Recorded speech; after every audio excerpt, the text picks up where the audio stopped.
Picture this. A young king, barely even 20, staring down Hitler. Sounds like a movie, right? But that's exactly the story we're diving into today. King Mihai I of Romania. Talk about pressure.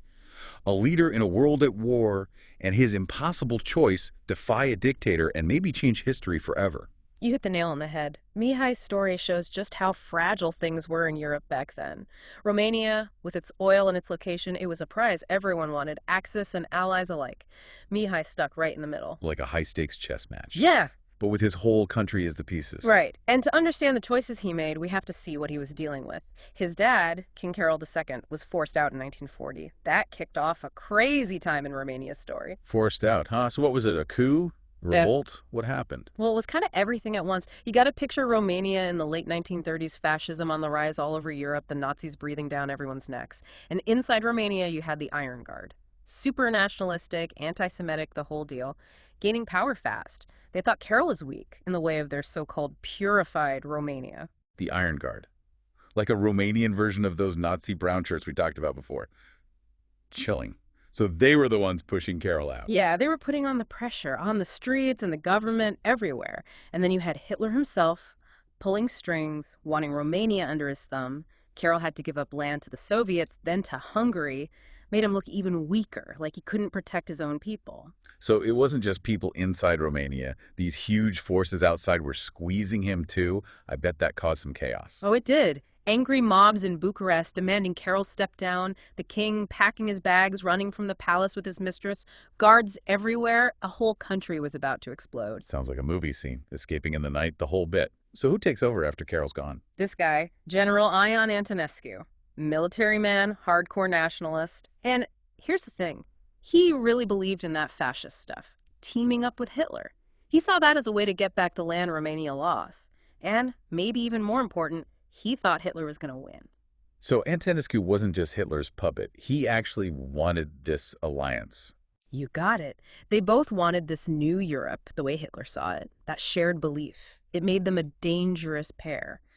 And it was terrible news for Romania's Jewish population. Really terrible. Right. And there's that awful event that shows just how bad things got under Antonescu, the Aya pogrom in 1941. Yeah, that's a dark moment, a real low point.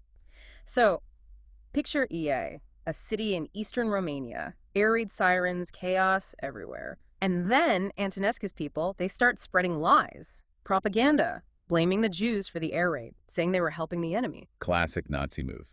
Scapegoating innocent people, using fear to turn everyone against them. Exactly, and it worked. People went crazy. What actually happened during this pogrom? There's this Italian journalist, Corio Malaparte. He saw it all happen. He says soldiers, regular people, just lost it, attacking their Jewish neighbors, beating them, shooting them right there in the streets, rounding them up, shoving them onto trains, sending them to camps. It just makes you think how quickly people can turn on each other, especially in wartime, when everyone's scared. And Malaparte, he describes it so vividly. You can practically see it happening. The bodies, the smell, the pure terror in people's eyes. It's a brutal reminder of what happens when a leader like Antonescu buys into that fascist hate. Hard to imagine just how much suffering those people went through. But the war kept going. And on the Eastern Front, things were about to shift big time. You're right. While Antonescu was tightening his grip, cozying up to Hitler, the Axis powers started losing their edge. That defeat at Stalingrad in '43, that was huge. Changed the whole game. Gave hope to resistance groups all across Europe. I bet that news made its way back to Romania. Did it shake things up? Did people start doubting Antonescu and his Nazi buddies? Oh yeah, definitely. The people who were against Antonescu all along, the ones who saw that alliance as a disaster waiting to happen, they started to see a way out. And King Mihai, remember, he'd been pushed aside, watching his country become a pawn for Hitler. These Allied victories, they gave him an opening, a chance to take back control, maybe even save Romania. So Mihai sees the tide turning, thinks maybe he can do something. But going up against Antonescu? The guy's got the whole Nazi war machine behind him. That's going to be terrifying. It was a huge gamble. Mihai was playing with fire, no doubt about it. If he failed, it meant death. For him, for anyone involved. But he was young, just 22. Maybe that helped, that youthful energy, gave him the guts to try. You can almost feel that conflict inside him, all that responsibility, the fear of messing up, but then that drive to set his country free. It's powerful. So how do you start? What were the first steps in this crazy plan? Mihai knew he couldn't go it alone. He needed people on his side, both inside and outside Romania. He started meeting in secret. Opposition politicians, military guys who'd lost faith in Antonescu, even some communists. Wait, communist, that's wild. Stalin was a brutal guy. Didn't Mihai know that? Was that a naive move? It was a risk, a calculated one. Mihai was desperate. He needed all the help he could get, and the Romanian communists. Backed by the Soviets, they were a force to be reckoned with.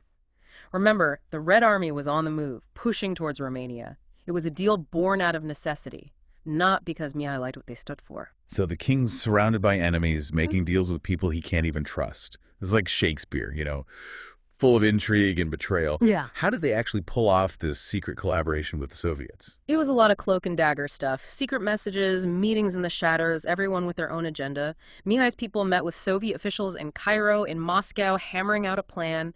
Romania would surrender to the Allies, and Antonescu would be kicked out. Both sides were playing a dangerous game, trying to get the upper hand. And all this happening right under Antonescu's nose. Yeah. There's no way he had no clue, right? That's where the story gets murky. Some say he was totally in the dark. Others think he might have suspected something but didn't want to believe it.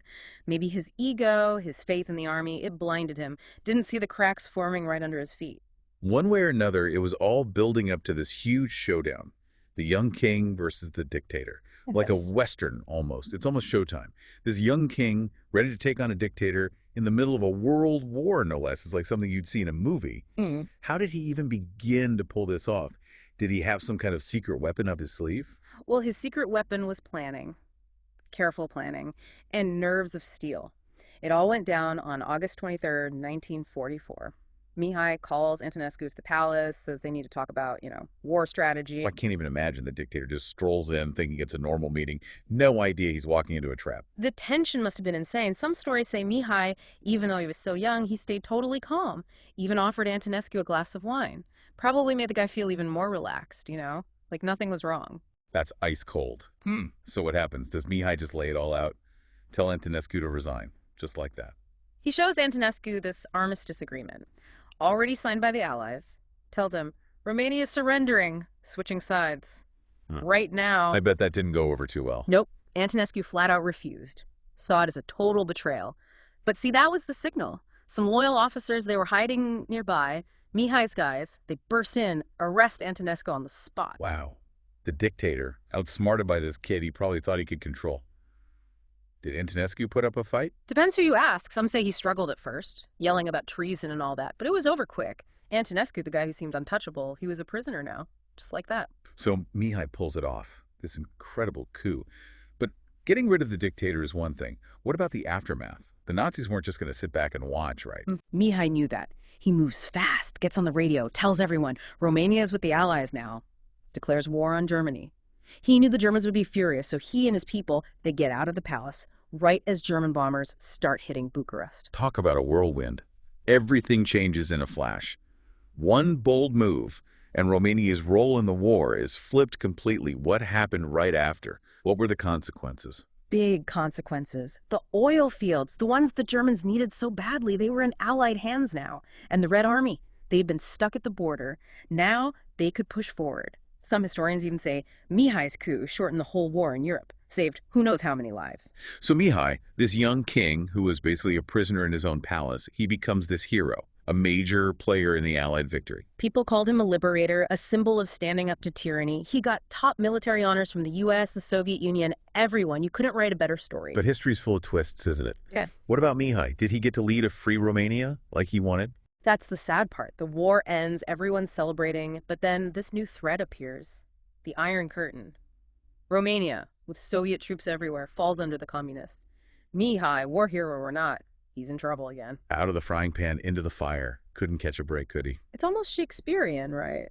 He risks it all to free Romania from fascism, and what happens? The communists take over. The Soviets, they'd praised him before, but now they saw him as a problem, someone who could get in the way of their plans for Romania. What do they do to him? Throw him in jail?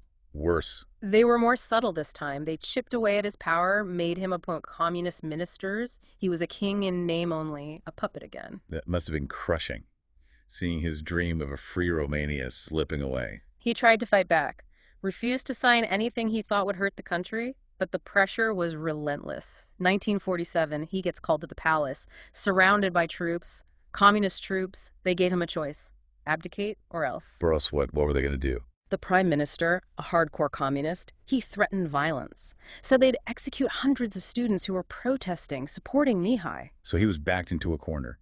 Stay king and innocent people die. Or give up the throne and hope for the best. What a horrible decision to have to make. Mihai was 26 years old. Facing threats, pressure from all sides, he signed the papers. They forced him into exile, made him leave his country, everything he knew. What a heartbreaking ending to what started as such a heroic story. He defied Hitler, then got pushed out by Stalin.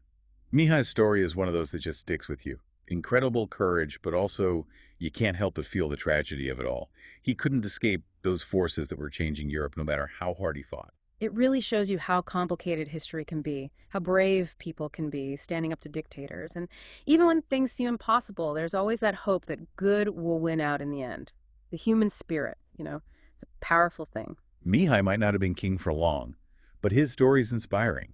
This young guy who dared to say no to Hitler, that's a legacy that'll last. And if you want to learn more about Romania during World War II, all the twists and turns, it's fascinating stuff. There are tons of books, documentaries, you name it. You can really get a sense of what it was like back then. That's right. And for more deep dives into the stories history doesn't always tell, subscribe to The Deep Dive. We're digging into the mysteries of the past, shining a light on the amazing people who shaped our world.